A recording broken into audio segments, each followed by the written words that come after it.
Hey guys, welcome back to the channel, and today I'm going to show you how to void or cancel a payroll run in Gusto. Now sometimes you run payroll and immediately realize, oops, something's off. No worries, if it's not too late, Gusto lets you to void or cancel a payroll run, and here's how to do it. Now step one, go to your payroll history. Now from your Gusto dashboard, you want to click payroll in the left hand menu and then go to payroll history. Now this is where you see a list of all your past and pending payroll runs. Next is to find the payroll that you want to cancel. So look for the payroll run that needs to be void.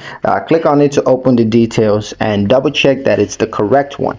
Step 3, check if it's still cancelable. Now you can only void or cancel payroll if 1, it hasn't been processed by Gusto yet, meaning that it's still pending, or 2, the direct deposit deadline hasn't passed, and also if it's already processed, you're gonna need to correct it using adjustments or off cycle payrolls.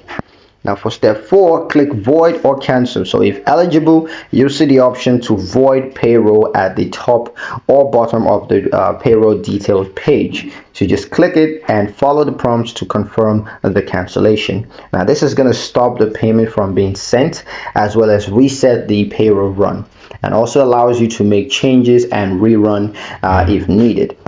Step 5 is to rerun payroll and correct info if needed. Now after voiding, you just want to go back to the run payroll and process it again with the correct details, whether that's updated hours, bonuses, or fixed tax settings.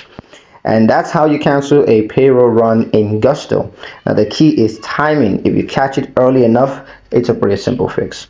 That's pretty much it for the video, guys. Hope you found the information here useful enough. If you did, like the video, comment down below, let me know what you thought. Share the video with your friends and subscribe to the channel if you haven't done so already, and I'll see you guys in the next one.